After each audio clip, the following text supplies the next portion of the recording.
नमो नमः। आप सभी का स्वागत है सेठ श्री सूरजमल तापड़िया संस्कृत आचार्य महाविद्यालय जसवंतगढ़ के ज्ञान वैविध्य यूट्यूब चैनल पर। आधुनिक कवियों के परिचय में अलंकार शास्त्र इतिहास के जो आधुनिक कवि का परिचय चल रहा है उसमें आज भाग 15 में आचार्य रेवा प्रसाद द्विवेदी जो कवि हैं इन कवि के परिचय के बारे में आज हम पढ़ेंगे। तो रेवा प्रसाद द्विवेदी आधुनिक संस्कृत आचार्यों की परंपरा के मूर्धन्य कवि मूर्धन्य विद्वान इन कवि को माना जाता है। संस्कृत भाषा के परम उपासक ये हैं और इसके साथ ही प्रकांड विद्वान तथा नवीन काव्य सृष्टि के श्रेष्ठ कवि के रूप में इन कवि को जाना जाता है। इन कवि का जो जन्म है वो 22 अगस्त 1935 को इनका जन्म हुआ और मध्य प्रदेश के भोपाल नगर के समीप नंदनगर नामक ग्राम है, वहां इनका जन्म हुआ। नर्मदा नदी के तट पर यह स्थित है और सिरोह जिले के हैं। द्विवेदी जी के पितामह का नाम श्री जगन्नाथ और पिता का नाम श्री नर्मदा प्रसाद द्विवेदी, जो संस्कृत और ज्योतिष के श्रेष्ठ ज्ञाता थे। ये भोपाल के पटवारी पद पर नियुक्त थे। श्रीमती लक्ष्मी देवी आचार्य द्विवेदी की माता थी, जो कि एक धार्मिक महिला थी। द्विवेदी जी को इनकी माता जी ने इतना विष्णु सहस्त्र नाम का पढ़ाकर संस्कृत भाषा का शुभारंभ कराया था। इनका जो संस्कृत भाषा का जो शुभारंभ था वो विष्णु सहस्त्र नाम से हुआ, जो कि इनकी प्रथम गुरु के रूप में इनकी जो माँ है उन्होंने इनको ये इतना पढ़ाया और इसका संस्कृत का शुभारंभ इनका किया। परंतु द्विवेदी जब 8 वर्ष के थे तब इनके पिताजी इस जगत से सदा के लिए प्रस्थान हो गए और इनकी महती विडंबना यह थी कि पिता की मृत्यु के 6 महीने बाद ही इनकी माता भी पंचतत्व में विलीन हो गई। द्विवेदी जी माता पिता के देहावसान के पश्चात प्रारंभिक शिक्षा पूरी करके अपने मामा के घर चले गए। मामा का नाम था शालिग्राम। मामा शालिग्राम उस समय डाक तार विभाग में कार्यरत थे। उनके मामा संस्कृत भाषा के ज्ञाता और अनन्य संस्कृत प्रेमी भी थे। द्विवेदी उनके पास रहकर मध्य प्रदेश के गाड़रावा नगर के से माध्यमिक की परीक्षा उत्तीर्ण की, प्रथम श्रेणी से उत्तीर्ण की। उच्च शिक्षा अध्ययन हेतु द्विवेदी जी सन 1950 ईस्वी में वाराणसी चले गए। काशी हिंदू विश्वविद्यालय के प्रात्य विद्याधर्म विज्ञान संकाय में शास्त्री कक्षा में प्रवेश लिया। वहां जाने के बाद द्विवेदी पंडित शास्त्री जो है महादेव शास्त्री हैं उनके शिष्य के रूप में हुए और महादेव शास्त्री के अंतर्गत इन्होंने अपनी आगे की शिक्षा जो कवितार्थिक उपाधि से अलंकृत हुए।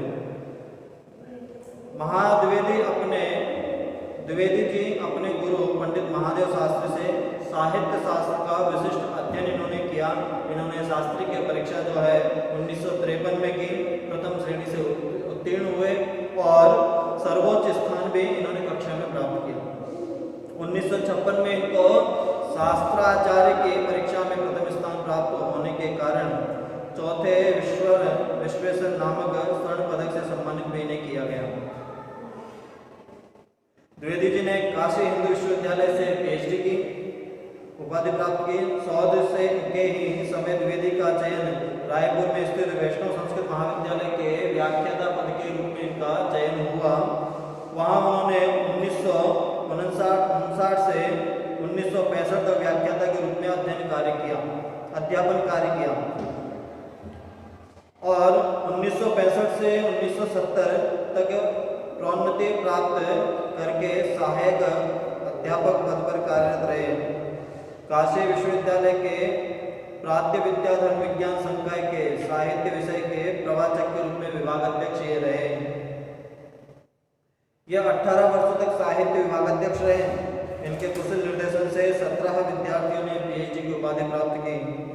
द्विवेदी जी के अपने जीवन अवधि में संस्कृत साहित्य को इन्होंने समृद्धि प्रदान की। संस्कृत साहित्य जगत के लिए इन्होंने कई काव्य शास्त्र, नाटक, महाकाव्य आदि की रचना की। अनेक संस्कृत पुस्तकों के व्याख्या अनुवाद किया और काव्य संग्रह इन्होंने किया। कृतित्व के बारे में इनके जाने तो बहुमुखी प्रतिभा से संपन्न ये कवि थे और छात्र जीवन से इन्होंने द्विवेदी जी ने ग्रंथों की सृष्टि करना अर्थात रचना करना चालू कर दिया था। इनकी प्राप्त जो कृतियां हैं उन कृतियों में विशेष रूप से जो प्राप्त कृतियां हैं वो है जो महाकाव्य है। महाकाव्य में इनका उत्तर सीता चरितम नामक महाकाव्य है इनका। एक कुमार विजय नामक इनका काव्य है। आपने भोगवती का उत्तर रामचरितम पढ़ा होगा, वैसे ही महाकवि ये जो आचार्य रेवा प्रसाद द्विवेदी ने काव्य लिखा और उसका नाम रखा महाकाव्य का उत्तर सीता चरितम। आपने उत्तर रामचरितम पढ़ा होगा नाटक, और इन्होंने काव्य लिखा उसका नाम लिखा उत्तर सीता चरितम। उत्तर सीता चरितम नामक इस काव्य में इन्होंने जो सीता की जो उत्तर दशा का जो वर्णन है, जो राम के वनवास से आ जाने के बाद जो सीता को पुनः वनवास दिया जाता है, सीता को लोकापवाद के कारण पुनः जंगल की ओर छोड़ दिया जाता है, उस वर्णन को इन्होंने यहाँ प्रस्तुत करने का प्रयास किया है। दूसरा है कुमार विजय महाकाव्य। दूसरा महाकाव्य इनका क्या है? कुमार विजय। और तीसरा है स्वातंत्र्य संभवम, स्वतंत्रता संभव है, ऐसा इसका अर्थ है शब्द का। और स्वातंत्र्य संभवम नामक इन्होंने महाकाव्य की रचना की। इसी के साथ इन्होंने काव्य संग्रह जो लिखे, काव्य संग्रह में प्रमथः शतपत्रम संस्कृत हीरकम, संस्कृत हीरकम अर्थात हीरा, संस्कृत हीरा रूपी ऐसा। और इसके अलावा इन्होंने श्री रेवा भद्र पीठकम सकटारः सरभंगम मतांतरम सरसैया सुगतो ब्रवीति वृद्ध कुमारी अमेरिका राम परिसंख्या अयि नील नदी हरिहरावदान काव्यम रत्न स्वरूपावदान काव्यम और अवदान लतिका नामक इन्होंने काव्य संग्रहों की रचना की। इस प्रकार से उनके कई सारे काव्य संग्रह यहाँ पर प्रस्तुत कराए गए। नाटकों में इन्होंने युथिका नाटक, त्रिपादी, कश्य दोषः नामक इन्होंने एक नाटक लिखा, को असौ कौन है, को असौ अर्थात कौन है, इस प्रकार के नाटक लिखा। और सप्तर्षि कांग्रेसम, आधुनिक कवि हैं तो इन्होंने आधुनिकता का भी प्रयोग अपने काव्यों में किया है।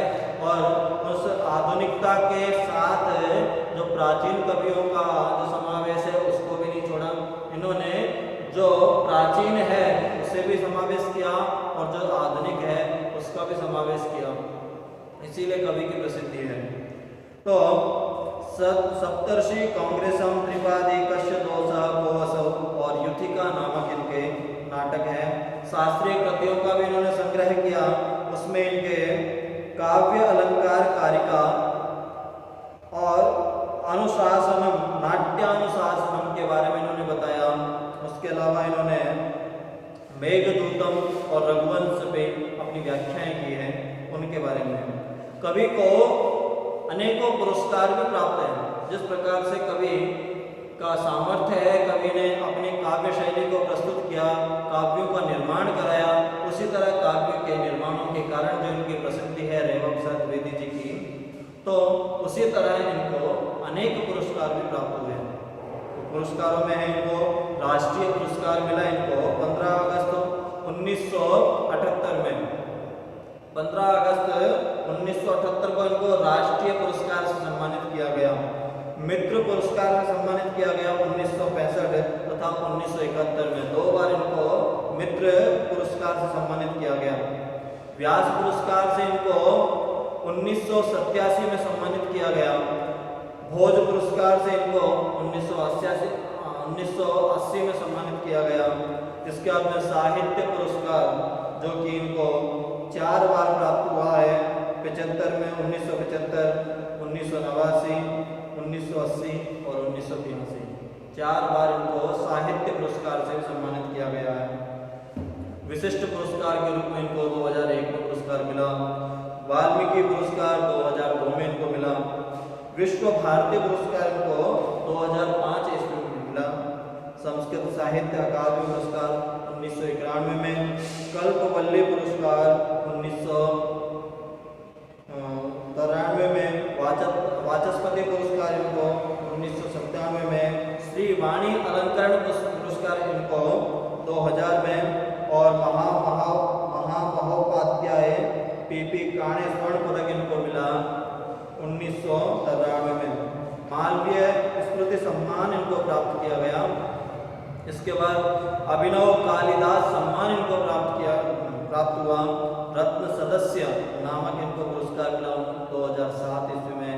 पंडित रत्न पुरस्कार इनको मिला 2008 में, और श्रीमती चंद्रावती जोशी संस्कृत भाषा पुरस्कार, साहित्य रत्न पुरस्कार इनको मिला 2010 में। इस प्रकार से इन कवि को, जिस प्रकार से इन्हें कृतित्व अपना किया, काव्यों की रचना की, कई काव्यों की रचना की, उसी प्रकार से इन्हें कई पुरस्कार भी प्राप्त हुए। राष्ट्रीय पुरस्कार से लेकर साहित्य रत्न पुरस्कार तक इन्हें कई सारे पुरस्कार प्राप्त हुए। इनका जो प्रमुख महाकाव्य हैं उनके बारे में थोड़ा सा परिचय दिया हुआ है, वो बताता हूँ। उत्तर सीता चरितम महाकाव्य की कथा वस्तु 10 सर्गों में विभाजित है। जो उत्तर सीता चरित है वो 10 सर्गों में विभाजित है, और इसमें द्विवेदी जी की मौलिक रचना जो है, ये मौलिक रचना इनकी इस महाकाव्य का उपजीव्य वाल्मीकि रामायणी है। इसमें भगवती सीता के जीवन से संबंधित उत्तर भाग का वर्णन यहाँ पर प्रस्तुत किया गया है। उत्तर भाग में महाकाव्य का पूर्व नाम सीता चरितम, परंतु सीता जी के उत्तर जीवन चरित का विवेचन होने के कारण संशोधित नाम इसका उत्तर सीता चरितम कर दिया, क्योंकि पहले इसका नाम सीता चरितम था। लेकिन सीता के जो दूसरा पड़ाव जो आया उसके जीवन में, लोकापवाद के कारण सीता को राम ने वनवास दे दिया, उस को इन्होंने इंगित करके काव्य रचना की थी। इसलिए इसका संशोधित नाम जो है, संशोधित नाम इसका किया उत्तर सीता चरितम। यह हिंदी अनुवाद सहित कालिदास संस्था वाराणसी से प्रकाशित है। ये काव्य जो है कालिदास जो संस्थान है वाराणसी में, वहाँ से प्रकाशित है, हिंदी अनुवाद सहित। इसके अलावा स्वातंत्र संभवम नामक जो एक महाकाव्य लिखा। उस महाकाव्य, ये प्रणीत महाकाव्य वर्तमान समय में 75 सर्गों में है। यह भी इनकी मौलिक रचना है। यह महाकाव्य सन 1990 में कालिदास संस्थान वाराणसी से प्रकाशित हुआ। प्रथम प्रकाशन के समय महाकाव्य 28 सर्गों का था, और इनमें रानी लक्ष्मीबाई के आरंभ करके श्रीमती इंदिरा गांधी के जीवन पर्यंत तक के भारतीय इतिहास का विवेचन है। ये इतिहास जो है, उस इतिहास को लेकर के जो रानी झांसी की रानी लक्ष्मीबाई हुई है, उनसे लेकर के इंदिरा गांधी जो है, उन तक के जीवन पर्यंत इतिहास का वर्णन यहाँ पर किया गया। इसके अनंतर नरसिंह राव के प्रधानमंत्री पद प्राप्त कर लेने तक के वृत्तांत को यहाँ पर प्रस्तुत कराया गया है। तो ये इन महाकाव्यों के बारे में सामान्य परिचय है कि स्वतंत्रता के समय के जो जिस प्रकार से भारत परतंत्र था, उस विषय को लेकर के, वर्तमान मौलिकता को लेकर के इन्होंने इस काव्य की रचना की। और वैसे ही उत्तर सीता चरितम में भी इन्होंने इसी प्रकार के मौलिकता को प्रस्तुत करने का प्रयत्न किया। उत्तर सीता चरितम का जो उपजीव्य काव्य है वो वाल्मीकि रामायणी है। वाल्मीकि रामायण में जो प्रसंग दिखाया गया है रामायण का, कि किस प्रकार से राम ने सीता को वनवास दे दिया, और सीता के वनवास के बाद जो राम की दुर्दशा और सीता की जो व्यथा है, उसका वर्णन इन्होंने अपने काव्य में सुंदरता से किया है। तो ये था कि कवि आचार्य रेवा प्रसाद द्विवेदी का परिचय।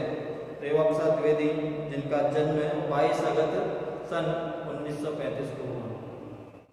तो ये था इन कवि के परिचय, कृतित्व और व्यक्तित्व के बारे में, और इनको जो पुरस्कार प्राप्त हुए हैं उन पुरस्कार के बारे में। आज के इस भाग में इतना ही। धन्यवाद।